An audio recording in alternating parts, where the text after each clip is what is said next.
Olá, gente! Hoje eu vou falar um pouquinho sobre escala de Braden, né? Como aplicar a escala de Braden, o que que ela representa. É, A escala de Braden, ela faz parte do protocolo da Anvisa de 2013, então ela está prevista aí por lei que nós usemos essa escala na instituição que a gente trabalha. Ela está na RDC 36 da Anvisa, tá? Ela faz parte das 6 etapas essenciais para a prevenção de lesão por pressão. Ela foi uma escala publicada em 1987 nos Estados Unidos por Braden e Bergstrom. Foi validada no Brasil pela doutora Vera Santos e W. Paranhos, tá a referência aí no final, no finzinho aí do slide. E aqui no Brasil ela foi validada em 1999. É a escala mais utilizada, mais fácil de utilizar. Existem outras escalas que avaliam o risco do paciente, como a Coben-Jackson, a escala de Norton. A Coben-Jackson é bem mais específica para UTI, mas eu posso garantir que a gente usa diariamente e ela evidencia muito bem os pacientes que estão em risco. Quando a gente pega um paciente que está com risco muito elevado, né? Mesmo ela não perguntando se ele está usando drogas vasoativas ou se ele está usando sedativos, ou sabendo a temperatura, que, por exemplo, é uma especificidade da Coben-Jackson, ela me diz bem qual paciente que está em risco. Então, é uma escala que dá para a gente utilizar tranquilamente e ela vai evidenciar para vocês aí qual paciente que está em risco. Ela avalia 6 aspectos do paciente.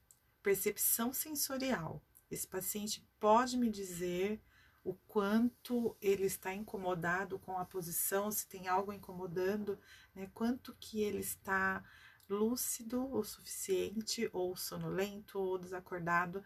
Então, ela vai dar uma pontuação. A umidade, esse paciente está com diarreia, ele está incontinente, exposto a uma umidade excessiva ou não. Esse paciente tem fístulas abdominais ali que vão tá deixando umedecida alguma parte do corpo, pode estar até escorrendo ali, ou excessividade de suor. Mobilidade, quanto que ele consegue se mobilizar no leito sem ajuda. Atividade, quanto que ele anda, se ele caminha, se ele senta, né? Ou se ele precisa de ajuda para isso. A nutrição, né? O quanto efetivamente que ele consegue comer, né? Mesmo que seja comendo VO ou através de dieta enteral, ou se ele só recebe a dieta por via endovenosa, a NPT, né? E também a fricção e cisalhamento, o quanto que ele escorrega no leito, provocando esse cisalhamento, né, essa fricção aí no local. O paciente, às vezes, é uma curiosidade até, o paciente está agitado, por exemplo, e ele fica passando, por exemplo, o calcânio. Idosos, a gente tem muito esse caso, eles ficam agitados e ficam passando o calcânio no leito e ali provocando essa fricção, esse isolamento local, provocando lesão, tá?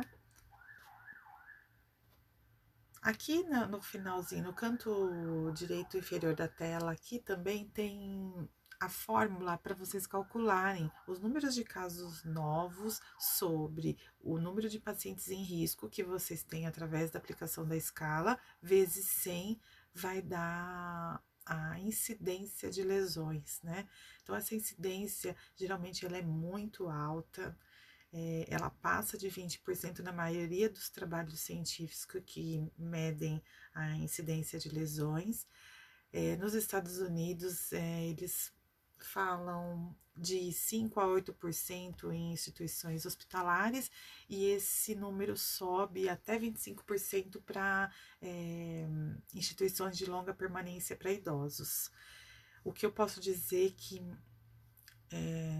nós temos um trabalho não para mostrar a efetividade de quando o protocolo ele é bem realizado E olha que a gente também temos nossas deficiências, mas o nosso número de lesões ele é menor do que 2%. Então, a gente apresenta resultados, né,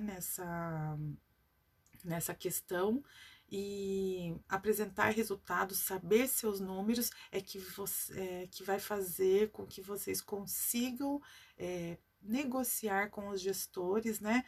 Melhor, mais dinheiro para treinamento ou mais gente ali para trabalho, né? Se há aumento da incidência. Então, saber dos seus números, gente, é extremamente importante. E aplicar essa escala, vocês também vão poder conseguir dizer, olha, todos os nossos pacientes estão com risco elevado, a gente precisa de mais gente aqui para estar mobilizando. Então, número conquista várias coisas, se a gente souber utilizar, né?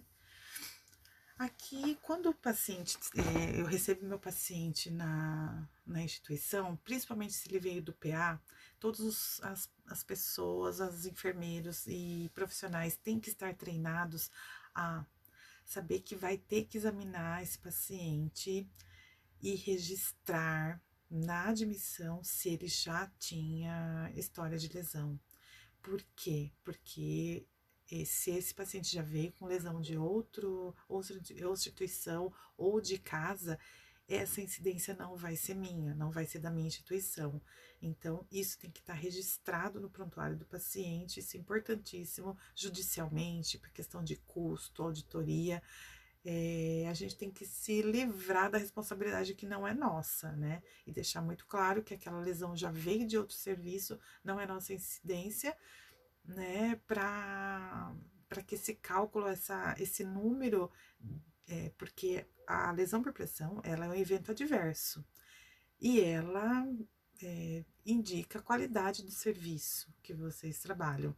Então, se veio com essa lesão, não foi vista, e aí em algum momento ela é contada como incidência da instituição, isso vai subir a sua notificação e a incidência do serviço de vocês, demonstrando a não eficiência do serviço ou não qualidade, tá? Bem, os pacientes que estão sob mais risco. Então, os pacientes que têm mobilidade reduzida, né, que eles têm deficiência sensorial, doença grave, os pacientes que têm encefalopatia, né, que ficam extremamente agitados ou extremamente sonolentos. Eles não vão conseguir administrar essa mobilidade ou dizer se estão com, né, dificuldade para se mobilizar ou se tem algo incomodando no posicionamento deles, né? Então eu tenho que ver muito bem o nível de consciência desse paciente. Os extremos de idade, maior que 65 anos e menor que 5 anos, eles vão estar mais sob risco, principalmente porque a maior parte desses pacientes tem mais risco de ter demência também e de estarem mais emagrecidos, né? Diminuição do colágeno aí dos idosos e emagrecimento. Então, tudo isso vai propiciar ele ter mais chance de ter lesão. História prévia de lesão. Se o paciente teve já lesão, ele vai ter uma cicatriz local. A cicatriz nunca consegue alcançar a tensão da pele a 100%. Então, naquele local, ele já vai ter uma desvantagem. Ele vai ter uma facilidade para ter mais lesão onde tem cicatriz. Doenças vasculares, principalmente em membros inferiores, né? Se ele tem essa dificuldade, os membros inferiores, principalmente calcâneos, vão poder sofrer mais, né? Esse risco. Doença crônica ou terminal. Esses pacientes geralmente são mais emagrecidos também, vasoconstritos, lactato aumentado.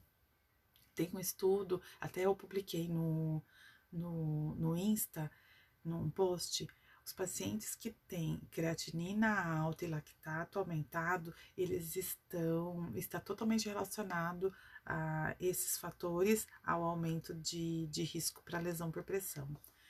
E se eles estão desnutridos e desidratados também, e além dos fatores extrínsecos, que é a pressão que ele está exposto, né? O cisalhamento e a fricção, como eu arrasto esse paciente para mobilizo, né? Esse paciente. E o uso de medicamentos e a umidade da pele, né? Que são os fatores extrínsecos. Medicamentos pode ser desde psicotrópicos ao uso de corticoides, drogas vasoativas vão estar interferindo ou no nível de consciência ou mesmo na vasoconstrição local, que vai daí facilitar a lesão. Bem, aqui nós vamos falar um pouquinho sobre a fisiopatogenia da LP. Né? Quais são os determinantes críticos, né, que compõem essa avaliação?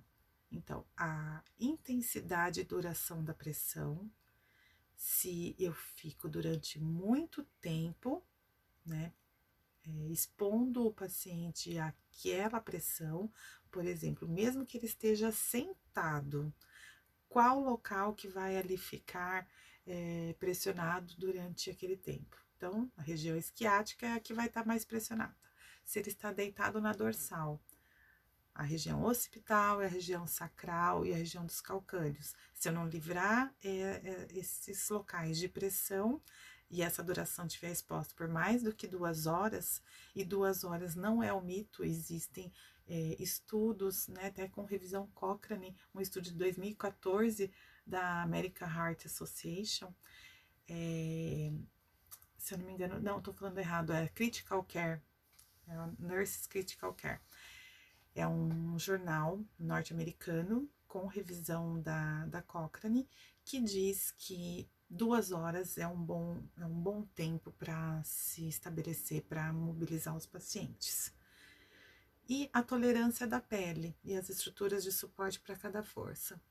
Então, se essa pele está emagrecida, se esse paciente está emagrecido, se ele está desnutrido, essa tolerância da pele vai ter, né, maior facilidade para romper e para ter lesão por pressão também, tá? Então, a intensidade e a duração, elas vão estar totalmente ligadas à mobilidade e à atividade desse paciente e à percepção sensorial. Se esse paciente estiver sedado, ele não vai conseguir se mobilizar e isso vai interferir. Então, quando a gente for aplicar a escala, se ele estiver sedado, se ele estiver sonolento, ou se ele... E tem alguns casos curiosos, como o paciente com esclerose lateral amiotrófica. A percepção sensorial dele não está alterada. O que está alterada é a conseguir se mobilizar, é uma incapacidade física, né? Ele não consegue, ele perde totalmente tônus da musculatura e capacidade de se mobilizar, mas a percepção sensorial está mantida. Ele consegue nos relatar através de olhar e através de mímica. Então, a gente tem que estar prestando muita atenção nesse paciente, né? Porque às vezes eles piscam ou abrem, depende do acordo que tem com a família ali, se piscar é sim, né? Se abrir os olhos é não. Então, é uma situação diferente e curiosa que a gente tem que tomar cuidado quando eu vou aplicar essa escala. Quer dizer, ele pode perceber que algo está incomodando, mas ele não pode me dizer. Muito ao contrário do sedado, né, do paciente sedado, que ele tá com a percepção sensorial totalmente limitada e ele não pode me dizer, né, o quanto aquela posição está incomodando, por exemplo, ou se tem algo doendo, né. A atividade desse paciente, se ele anda, se ele só fica sentado, se ele fica totalmente acamado o tempo todo, né, e se ele pode se mobilizar. A tolerância da pele, né, que ela está totalmente relacionada a fator intrínseco, como a nutrição e a idade, como eu já comentei, e a fator extrínseco, externo, né, que é a umidade, né, que é causada por incontinência fecal ou urinária, e a fricção e cisalhamento, que é como a gente vai mobilizar esse paciente, né, ou a pressão que ele sofre ali no local.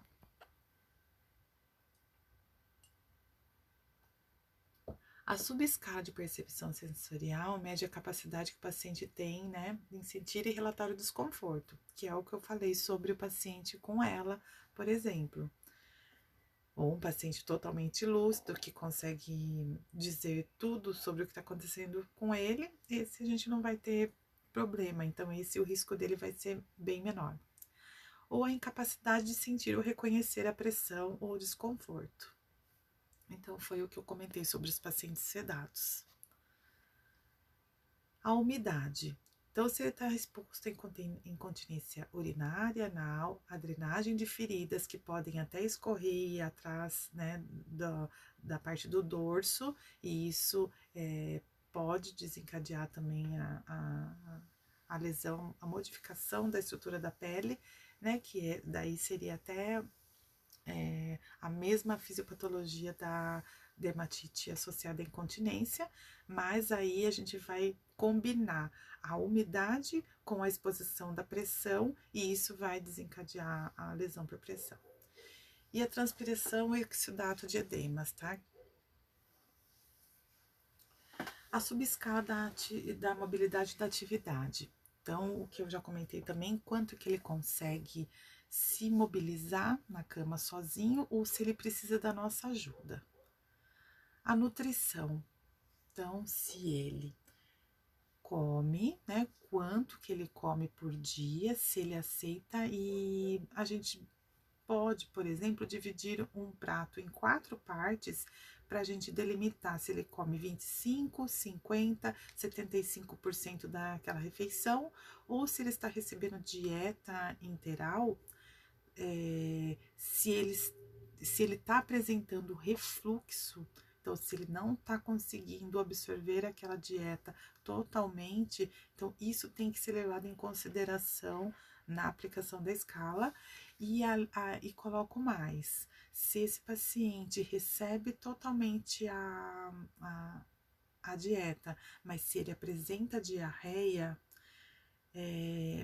temos que refletir sobre isso, porque às vezes ele recebe a dieta, mas está perdendo tudo na incontinência fecal, e aí isso vai refletir no risco da nossa avaliação, tá? Além de estar associado à umidade também da incontinência fecal. Bem, a subescala de fricção e cisalhamento, né, que mede a capacidade que o paciente tem em deixar a pele livre. E nós temos também que deixar a pele livre, principalmente de calcânios, né? Calcânios sempre estão sob pressão, então o máximo que eu conseguir deixar os calcânios livres de pressão, eu vou estar evitando essa lesão. Aqui a gente tem o modelinho da escala de avaliação de risco, é o modelinho resumido, tá? Então, ali a percepção sensorial. Se ele está totalmente limitado, é um paciente que está totalmente sonolento, ou ele está sedado, ou ele está em coma. E se ele está muito limitado, ele acorda chamado. Então, você consegue em algum momento ter alguma resposta sensorial desse paciente. Levemente limitado, tá sonolento, mas não mais responde, ou pacientes demenciados, né, que não sabem responder ao certo tudo o que você está perguntando, ou nenhuma alimentação, que é o paciente lúcido, tá?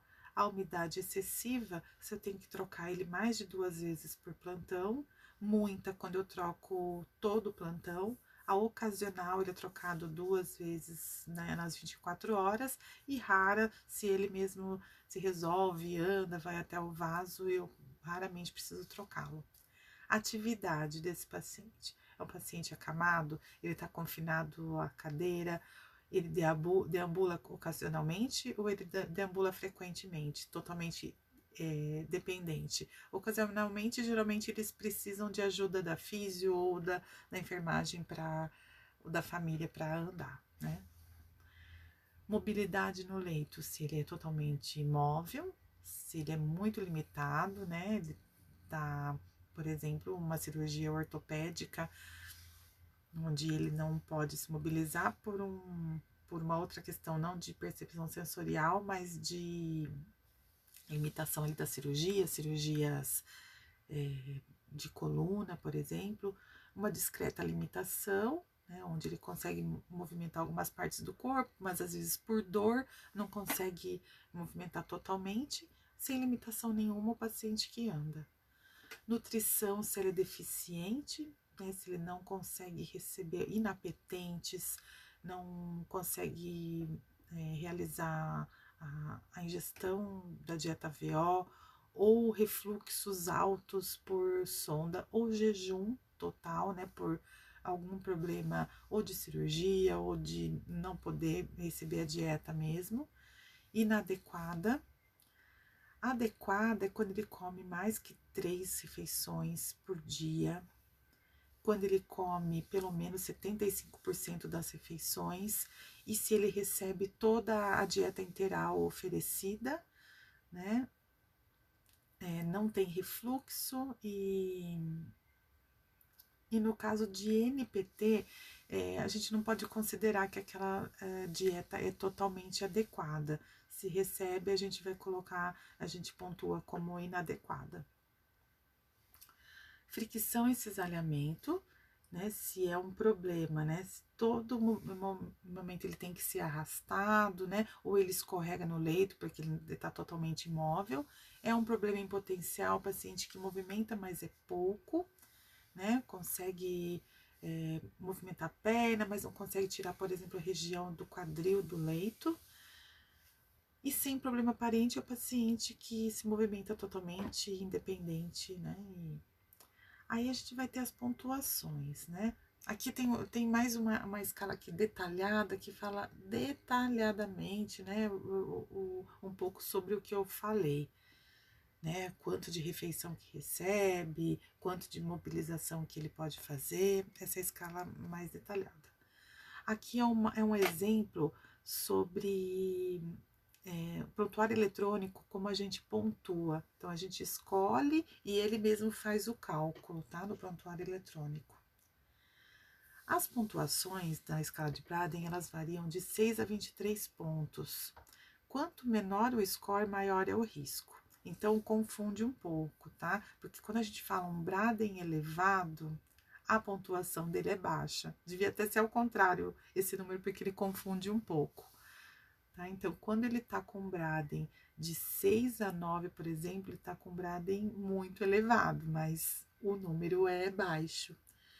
De 9 a 12, ele tem um Braden elevado, e aí eu preciso já, Braden elevado e muito elevado, eu já preciso mobilizar de 2 em 2 horas, avaliar essa pele, né, todos os horários que a gente vai mobilizar, colocar superfícies de suporte como travesseiros, colchões de ar, ou películas protetoras na pele, filmes transparentes ou até placas de hidrocoloide, né, já colocar nesse paciente, porque a gente já prevê que esse paciente está num risco muito alto de desenvolver.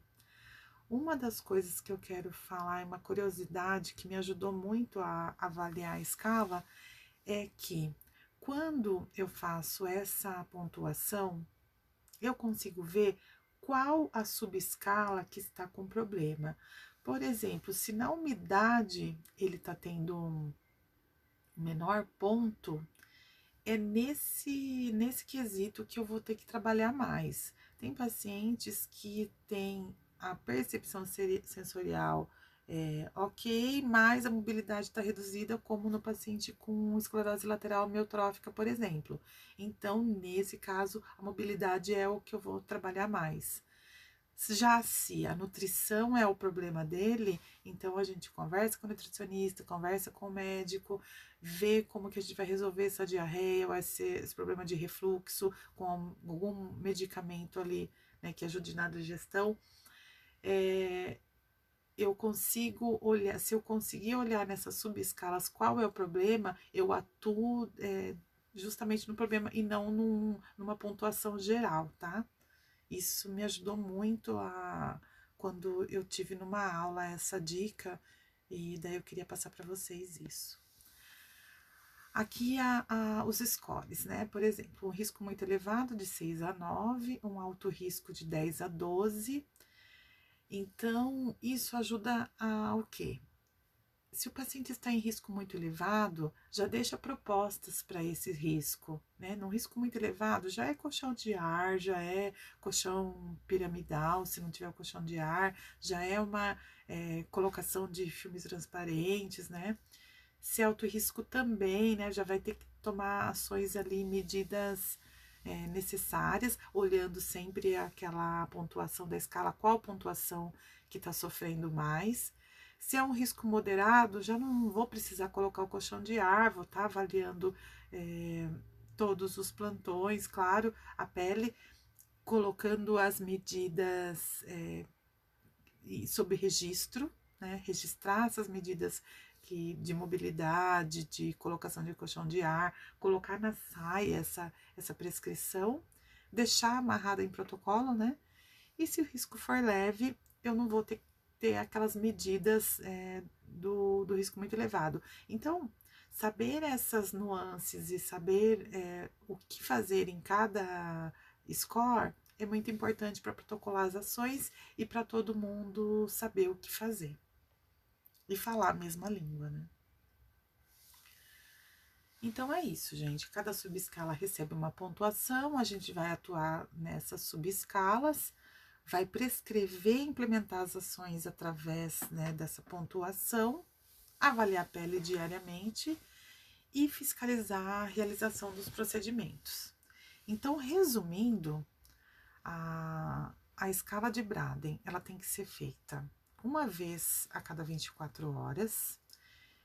Para realizar, eu vou ter que fazer a avaliação física do paciente. Então, geralmente, a gente deixa o paciente, sai do horário, já junto com a evolução e junto com a escala de Braden, porque daí o enfermeiro já avalia como um todo e faz essa avaliação. De acordo com a pontuação, se ela está muito elevada ou moderada, eu vou implementar as ações preventivas e já deixar num protocolo amarrado e já previsto, né, para que todo mundo saiba o que fazer, tá bom? Espero ter ajudado. Um beijo a todos aí e na próxima aula a gente fala um pouquinho sobre lesão por pressão e as diferenças dos estágios de lesão por pressão, tá bom?